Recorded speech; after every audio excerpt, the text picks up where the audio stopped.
아침마다 말씀으로 밝은 빛을 채우네.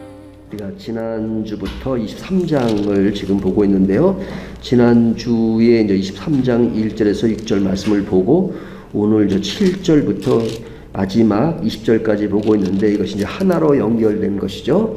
하나로 연결된 내용 전체를 보면 이 분위기는 죽음으로 가득합니다. 죽음으로 가득하는데, 그 죽음을 누구의 죽음이냐면 사라의 죽음이죠. 사라가 세상을 떠나고 그의 남편 아브라함은 깊은 슬픔에 잠겨 있습니다.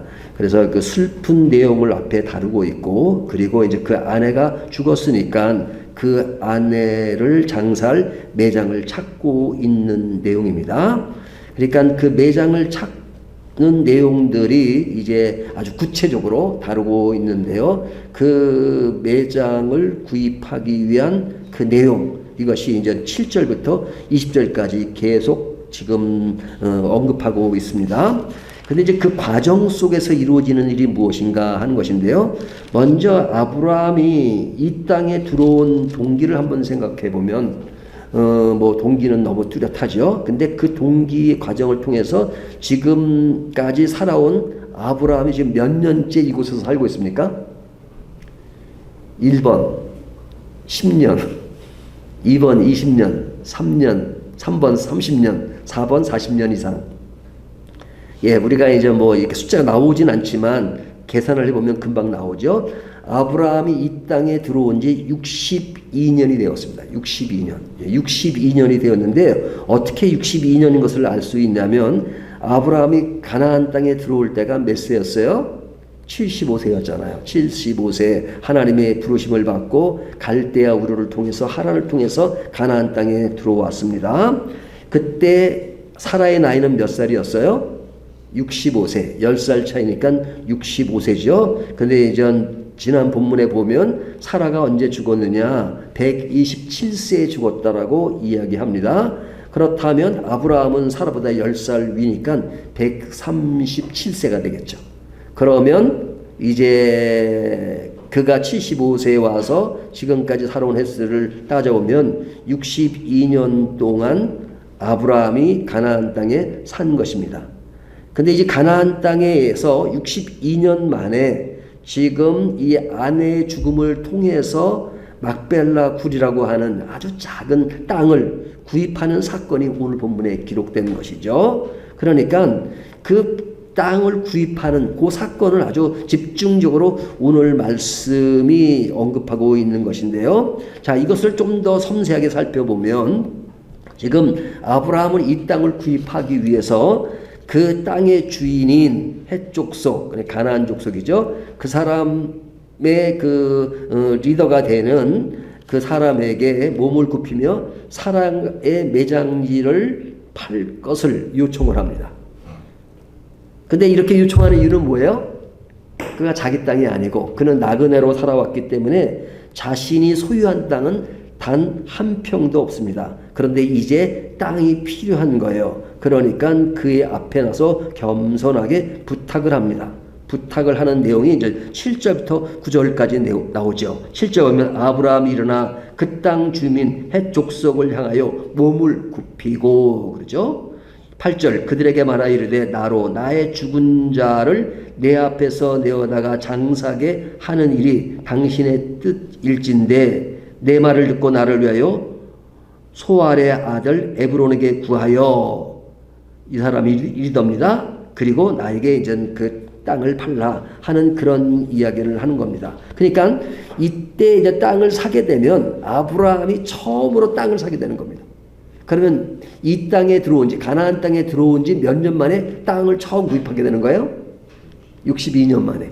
62년 동안. 그러니까 62년 만에 땅을 차지했다는 것은 뭐 그동안은 나그네로 살았고 단 땅 한 평도 없이 살아온 그런 나그네였습니다. 그러니까 62년이면 뭐 충분히 땅을 살 수 있을 텐데 땅 한 평도 없이 그렇게 살아온 사람입니다. 자, 이러한 그 아브라함에 대해서 아브라함은 62년 동안 살면서 땅은 한 평도 없었지만 그가 밑에 종이 있었고 그리고 동물을 키우고 그리고 그 지역에서 어떤 역할을 하나의 족장으로서의 역할을 했기 때문에 그에 대한 것은 많이 알려졌죠. 전쟁도 한 기록도 있고 지금까지 아브라함의 생애를 보면 여러 가지 사건들이 기록되어 있었습니다. 그러니까 그의 영향력은 뭐 이미 알고 있었죠. 그것을 알고 있는 그 해족 속의 리더인 에브론은 그에게 뭐라고 말하냐면 아브라함이 땅을 요구하니까 그러면 그 땅은 내가 그냥 주겠다. 그냥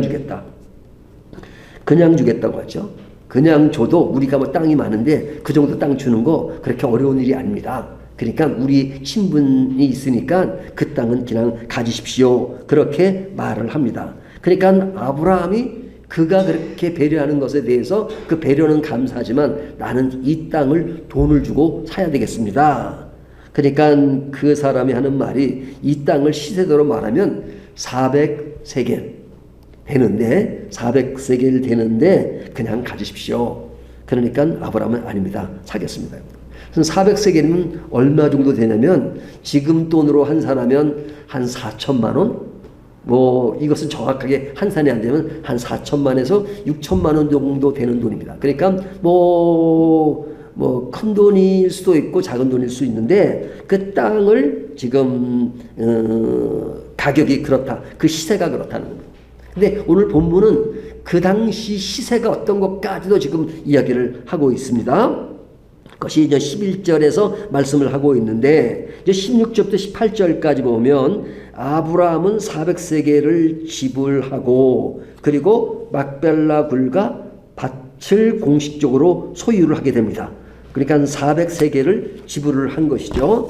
근데 여기에 보면 아브라함이 원했던 땅은 뭐예요? 막벨라 굴. 그러니까 장사 지낼 만한 그 막벨라 굴. 그 당시에 장사 지내는 것은 오늘날 우리처럼 장사를 이렇게 땅을 파고 매장하는 것이 아니었고 이제 굴 속에다 이렇게 시신을 집어넣는 것이잖아요. 그러니까 우리나라 장례 문화가 다릅니다. 근데 그 막벨라 굴이 자기 아내의 무덤을 위해서 필요한 것이었는데 이 에블론이라는 사람은 아브라함이 구한 땅보다도 더 넓은 땅, 그 막벨라 굴 그 주변에 있는 밭까지도 얘기한 것이죠. 그러니까 아브라함은 그가 그 밭까지 포함해서 400세겔을 주고 산 겁니다. 그러니까 처음에는 막벨라 굴 그 하나만 사기를 원했어요. 근데 에블론은 그냥 주기를 원했는데 그 원하는 정도가 그냥 밭까지도 그냥 주기를 원했던 거죠. 근데 아브라함은 그 밭까지 다 400세겔에 산 것입니다. 그러니까 이때 이제 처음으로 이제 아브라함이 그 땅 가나안 땅에 들어온 지 62년 만에 처음으로 돈을 주고 법적인 절차를 거쳐서 그 땅을 구입한 것입니다. 그래서 오늘 본문을 자세히 보면요, 그것이 어떤 법적인 절차와 제대로 된 시세에 주고 샀다는 것을 은연중에 강조합니다. 그래서 오늘 본문에 보면 그의 백성들이 보는 앞에서라는 말을 자꾸 강조합니다. 물론 똑같이 표현되고 있지는 않지만 그러나 그 땅 사람들이 보는 앞에서 그 돈을 주고 그리고 그것을 구입하게 됩니다. 그러니까 아브라함은 그동안 나그네로 살았지만 이제 처음으로 그런 땅을 이제 400세겔을 주고 구입한 것입니다. 그러니까 그 엄청난 변화라기보다는 그냥 그 땅에 대해서 별로 이렇게 관심이 없었던 듯한 흐름 같습니다. 그가 땅을 살려면 좀 살 수 있겠죠. 왜? 아브라함은 족장이고 넉넉한 그런 것이 있었을 테지만 처음으로 땅을 산 그 이야기를 오늘 본문이 하고 있는 겁니다. 근데 이게 아브라함이 땅을 샀을 때는 다른 의도가 아니었어요. 다른 의도가 있는 게 아니라 사라가 죽었기 때문에 죽은 매장지를 사기 위해서 땅을 사기 시작한 것입니다.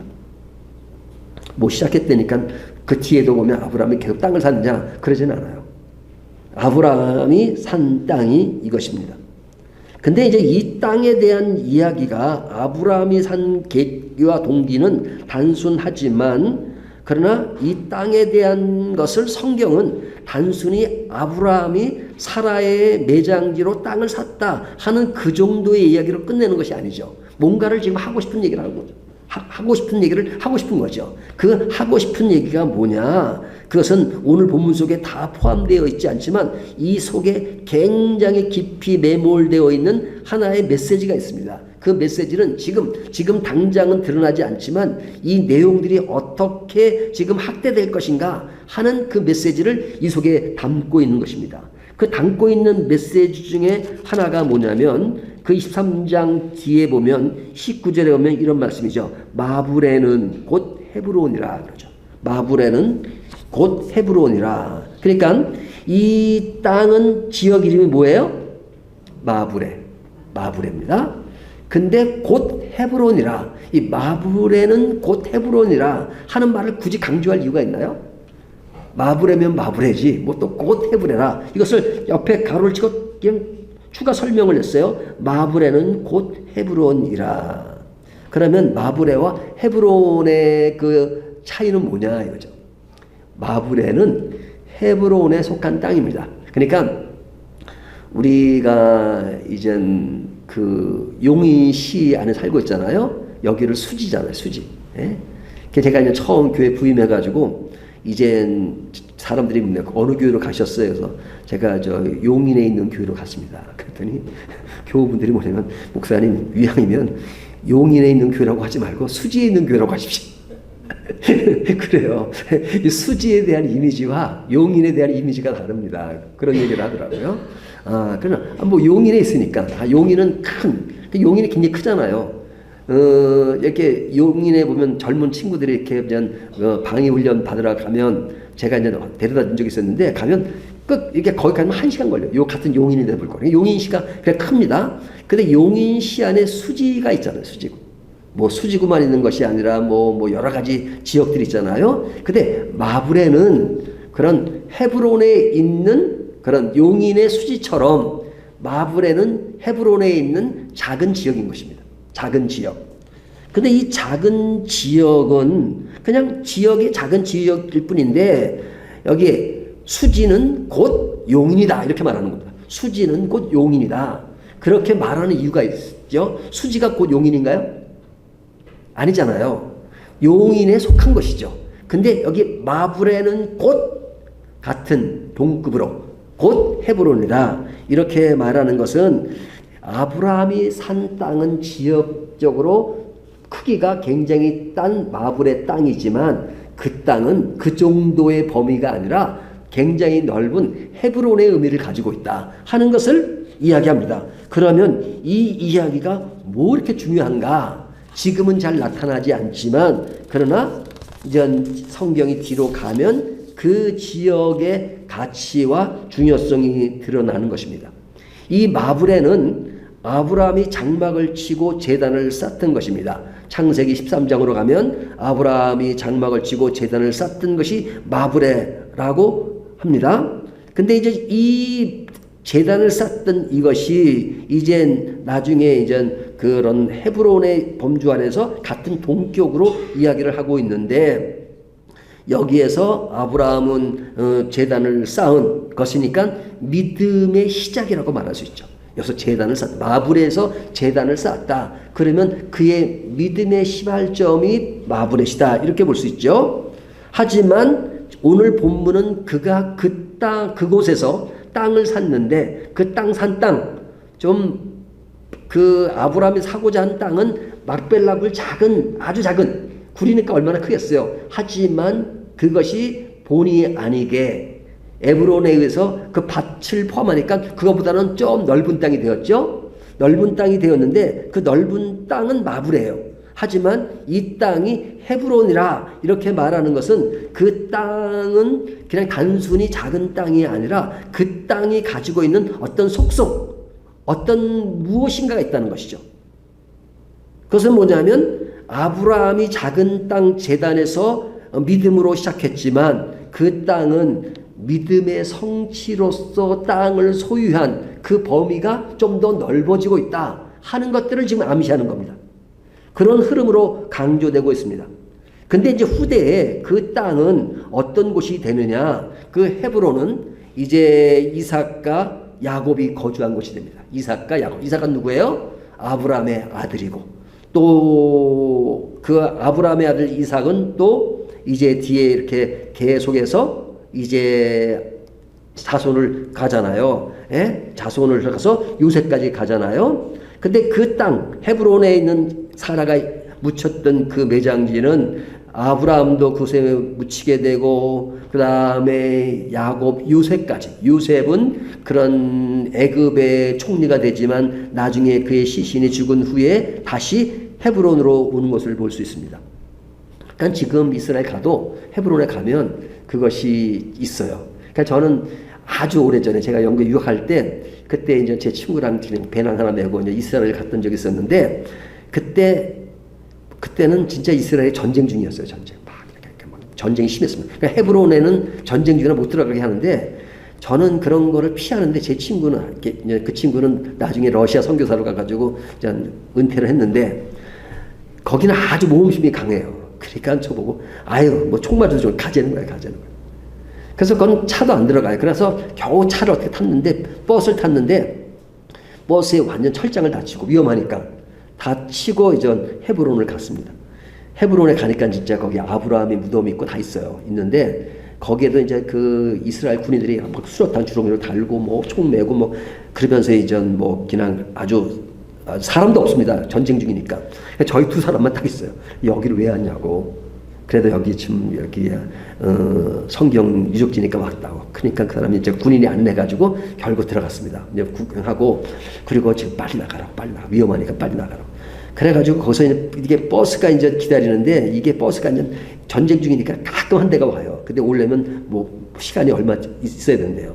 그 기다리는데, 와, 거기에 보면 사람 전쟁이니까 거기에 사람들이 지나다니면서 저희를 보는데, 그때 전쟁의 그 싸늘한 그 분위기, 그리고 사람들이 그런 쳐다보는 눈초리 굉장히 싸늘했던 것을 느꼈어요. 아, 전쟁의 분위기는 바로 이런 것이구나 하는 걸 느낄 때가 있었는데요. 그래서 무사히 나왔습니다. 그래서 지금 살아있으니까 지금 설교도 하잖아요. 근데 거기 오면 그 랍디라는 사람을 만났는데, 뭐 이 총자죽을 어저께 총자죽이 다 총자죽이라고 하고.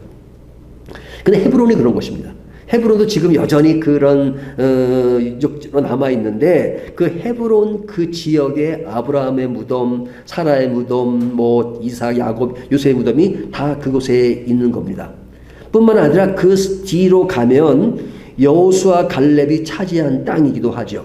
그리고 그 뒤로 더 가면 다윗 왕 때 기름 부음을 받은 것이 바로 헤브론입니다. 그러니까 지금 이 이야기가 지금 아브라함 때에 아브라함이 사라의 죽음을 통해서 처음으로 그 땅을 구입한 것인데, 그 구입한 땅이 결국은 이렇게 세월이 지나가면서 그의 후손들이 묻힐 뿐만 아니라 그것이 의미하는 그런 다윗까지 그런 어떤 의미하는 그 땅이 점점 확산되는 것을 볼 수 있죠.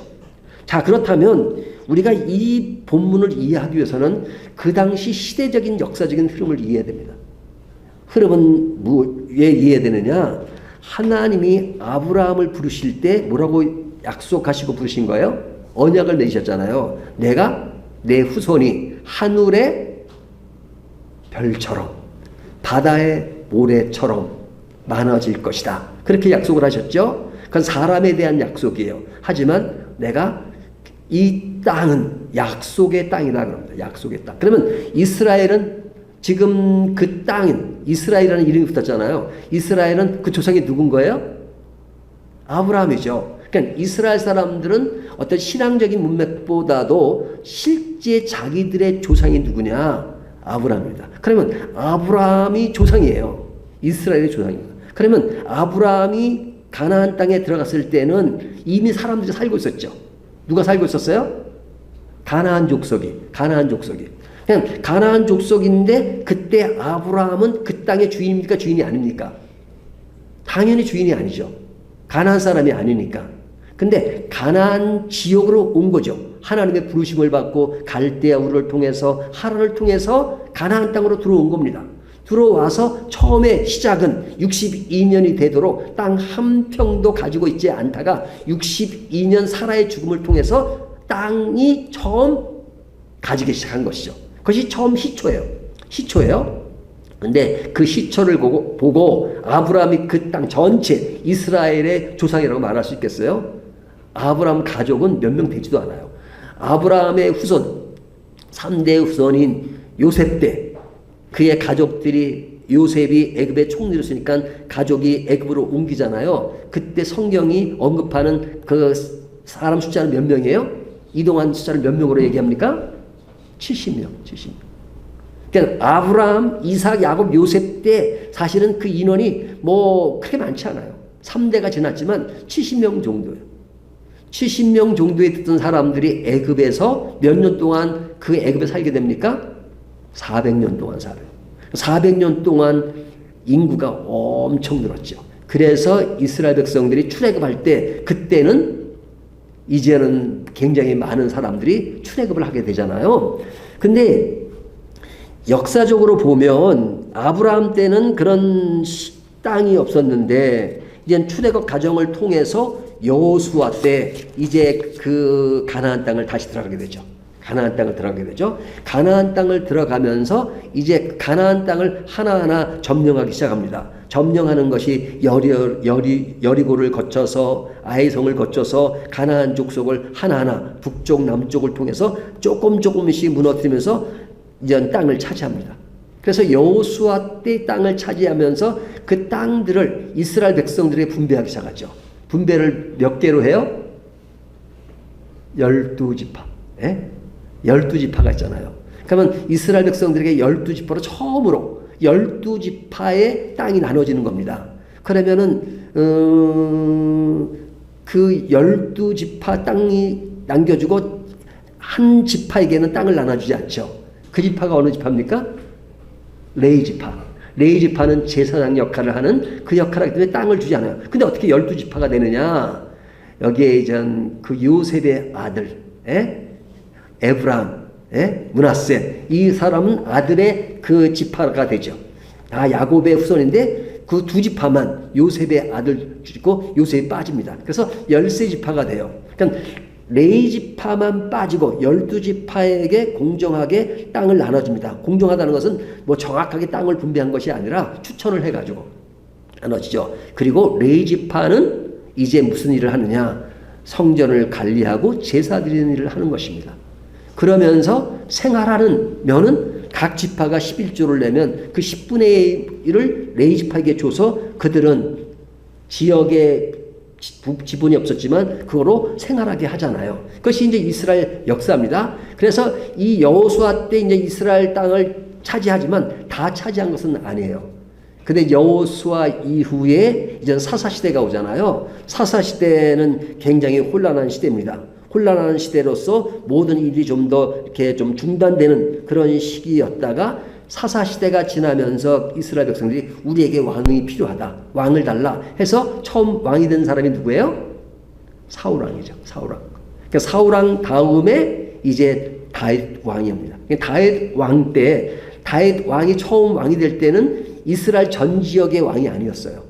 이스라엘이 아니고 헤브론, 여기 아브라함의 아내가 묻혔던 그 헤브론 땅에 그 유다 지파를 중심으로 해서 왕이 되었습니다. 그리고 몇 년이 지난 다음에 이제 예루살렘으로 와서 전체의 왕이 되고, 그리고 다윗이 이제 점점 더 확장해서 결국은 이스라엘 전 지역을 이제 이스라엘 전 지역을 다 관리하게 되는 왕으로 하죠. 그러면서 솔로몬으로 그 다음에 이제 솔로몬 이후에 나라가 분열 왕국이 돼가지고 르호보암과 여로보암이 나눠지는 것입니다. 그러니까 아브라함 때 이제 그 땅이 전체가 이제 이스라엘 땅이 되는 겁니다. 그래서 이스라엘이 되는 겁니다. 이스라엘. 그러면 아브라함에게 하나님이 이 땅을 너의 약속한 땅이라고 말했던 그 시점부터 한참 세월이 지나서 다윗 시대 때 그 땅이 완전한 약속의 땅이 되죠. 약속의 땅이 되는 이 모든 것들을 보면 사실은 오랜 세월이 흘렀단 말이죠. 오랜 세월이 흘렀어요. 그것은 하나님의 약속이 성취되는 것입니다. 하지만 아브라함 때는 이제 그런 나그네로 평생이 아니라 거의 62년 동안 살다가 그리고 처음으로 헤브론 땅, 마블의 땅을 샀는데 그것을 헤브론 땅이라는 것은 그 영역을 좀 더 넓히는 겁니다. 근데 그 영역이 더 넓혀질 거라는 하나의 암식인 그 예시가 그 안에 들어있는 것이죠. 결국은 그것은 언제 완전히 장악이 돼요? 다윗 때. 그러니까 하나님이 아브라함에게 약속한 그 땅은 다윗 때에 다 이제 차지하게 될 것이다. 근데 사람들은 다윗 때 땅의 개념 속에서는 다윗 때 다 차지한 것이지만 하나님의 본래 의도는 단순히 땅만 차지하는 것이 아니라 그 흐름을 통해서 하나님의 믿음의 백성들이 확산되기를 원하는 것이죠. 그래서 하늘의 별처럼 바다의 모래처럼 한 것입니다. 다윗이 나라의 어떤 것이 하지만 그것이 계속 흘러서 결국은 다윗을 강조할 때 누구를 강조하기 위해서 다윗을 강조하는 겁니까? 예수 그리스도의 조상 다윗의 뿌리에서 다윗의 순에서 바로 예수 그리스도께서 오셔서 우리를 위하여 십자가를 지시고 우리를 구원할 하고 대속하신 그 모든 것이 바로 그런 오랜 역사 속에서 그리스도가 오시고 메시아가 오셔서 그 메시아가 우리를 구원하시고 우리를 새롭게 만드시고 영원한 생명을 주신 것이다. 그 영원한 생명의 약속이 아브라함 때부터, 물론 그전에도 약속이 있었지만 그 약속이 결국은 그리스도 안에서 이루어지고 그 그리스도 안의 백성을 믿음의 후손이라고 말하고 그 믿음의 후손은 단순히 이스라엘 자체만 얘기하는 것이 아니라 온 땅에 퍼진 믿음의 사람들을 다 말하는 거죠. 우리가 바로 그러면서 믿음의 후손이라고 말할 수 있는 것이죠. 그 약속은 오늘날까지도 우리들을 통해서 약속이 성취된 그런 것을 보여주는 것이잖아요. 자, 그런 결과의 큰 의미를 보고 다시 앞으로 돌아가면 아브라함이 그 산 땅은 아브라함은 그냥 아내의 죽음을 통해서 매장을 사는 그런 것이었습니다. 그때 아브라함이 뒤에 이루어질 모든 일을 다 알고 있었을까요? 다 알지 못했죠. 물론 아브라함은 한 가지는 기억하고 있었어요. 그 한 가지는 뭐냐면 하나님이 약속한 그 언약은 늘 마음에 간직하고 있었습니다. 하나님이 그 언약을 아브라함에게 약속하기 위해서 어떨 때는 동물을 반을 잘라서 그 가운데로 아브라함을 걷게 하고 그러면서 하나님이 아브라함이 약해질 때마다 또 언약을 더 확인하시고 언약을 분명히 이야기하셨잖아요. 그러니까 아브라함이 초창기에는요, 하나님이 그 자손의 그 흐름이 이삭을 통해서 이삭이 낳기까지도 얼마나 많은 시간이 걸렸습니까? 아브라함이 75세부터서 100세의 아들 낳았으니까 25년 동안 세월이 흘렀는데 그 아브라함이 믿음의 조상이라고 하지만 그냥 그런 것이 실감나지 않으니까 그 실감 있는 행동을 한 것이 누구냐면 이스마엘을 택한 것, 이스마엘을 얻은 것이잖아요. 하갈을 통해서. 그리고 아브라함이 지금 나이는 137세입니다. 그러니까 그로부터 지금 이삭을 낳고 137세니까 이삭의 나이가 37세가 되었잖아요. 될 때까지 아브라함의 간직되어 온 것은 뭐냐면 하나님의 언약은 계속 이루어지고 있다. 그런 어떤 믿음의 확신 같은 건 있었겠죠. 하지만 그 믿음의 확산이 그 자체는 믿었지만 그것이 눈으로 보여지는 손으로 잡히는 그런 것은 아니었단 말이죠. 그러면 아브라함이 죽을 때까지 그런 것을 확실히 다 봤느냐? 아브라함은 다 보지는 못했죠. 지금 이야기한 것처럼 결국 예수 그리스도가 오실 때 완성되는 것을 아브라함은 다 알지 못했지만 아브라함 그 언약의 기조 위에서 그가 산 땅 마블렛 정도가 아니라 헤브론이 되고 이스라엘이 되고 그것은 이스라엘 정도로 끝나는 것이라 만민에게 복음이 증거되고 복음에 증거되는 하나의 믿음의 조상으로서 아브라함의 시작이 된 것을 보면 What a surprise! 얼마나 놀라운 일입니까? 그가 시작한 것은 뒤의 일을 다 알지 못하고 했지만 하나님의 계획 속에는 그 엄청난 일을 하나님이 이루신 것입니다. 엄청난 일을 이루신 아브라함이 소유한 그 매장지는 믿음의 씨앗이었습니다. 가나안 땅에서 여호수아가 정복한 것은 언약의 땅을 분배하는 것입니다. 사사시대에는 언약 성취가 지연되는 데 했지만 다윗이 헤브론에서 왕이 되어 예루살렘을 수도로 삼고 이스라엘 전역을 완전히 통치할 때 언약이 성취되면서 그 완전한 성취가 바로 예수 그리스도로 이어지고 있다는 사실을 기억한다면 하나님의 역사는 너무 놀라운 것이죠. 근데 이런 역사가 오늘 본문을 통해서 다윗 그 다음에 그 이후까지 지금 이야기를 했지만 그러나 이 시점에서는 다 알지 못하는 것입니다. 우리가 아는 것은 하나님의 약속, 언약만 기억하는 것입니다. 그렇다면 우리가 십자가에 대한 그 이야기는 우리가 완성된 것이지만 알지만 우리 개인 삶에 하나님 나라에 가기까지 우리의 모든 일들을 우리가 다 알지는 못합니다. 하지만 우리는 분명한 것은 하나님이 우리 아버지시라는 거예요. 하나님이 우리를 향한 놀라운 계획을 가지고 계시고 우리를 향한 선한 뜻을 가지고 계시고 오늘도 하나님은 우리와 함께 계십니다. 우리의 인생의 여정이 어떻게 펼쳐질지 우리는 끝은 다 알 수 없습니다. 하지만 분명한 것은 그 모든 길을 인도하십니다. 그렇기 때문에 우리가 믿는 것은 우리가 어떻게 되어질 그 상황을 믿는 게 아닙니다. 그렇게 하실 God Himself, 하나님 그분 자신을 믿는 것입니다. 그러면 that's all. 그럼 끝나는 거예요. 믿음이란 바로 그런 것입니다. 근데 많은 사람들이 믿음에 왜곡된 것이 뭐냐? 믿음을 자꾸 자꾸만 상황으로 생각하는 겁니다. 내가 필요한 것이 되어지는 것, 또 내가 원하는 걸 걷게 되는 것, 그래서 믿습니다 그러잖아요. 그것도 믿음의 한 일환이긴 해요.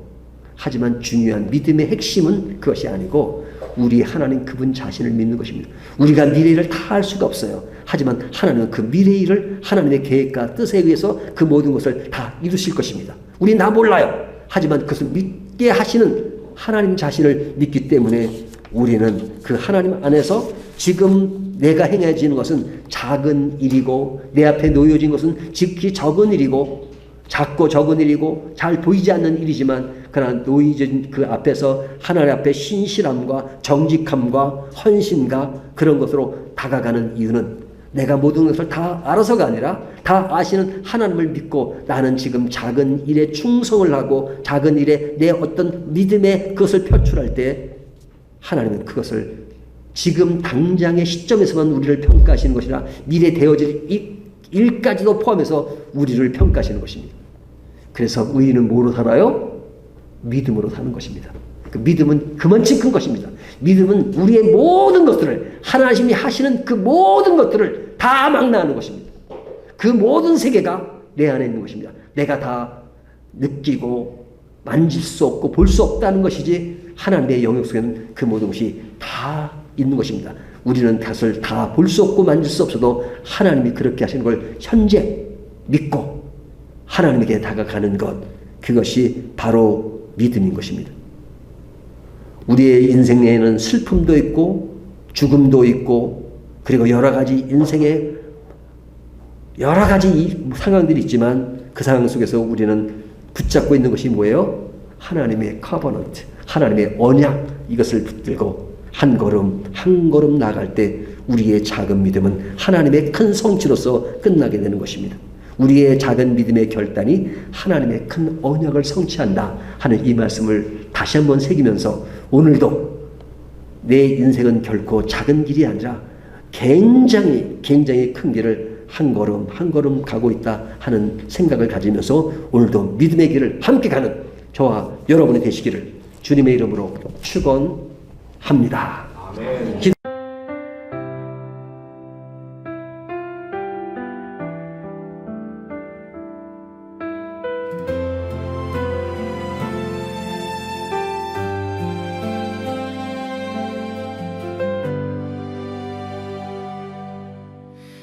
아침마다 말씀으로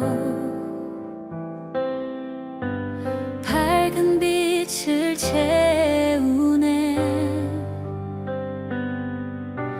기도 속에 주님 계시고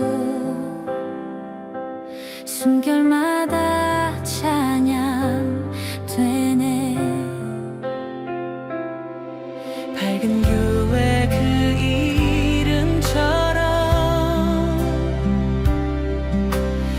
땅 속에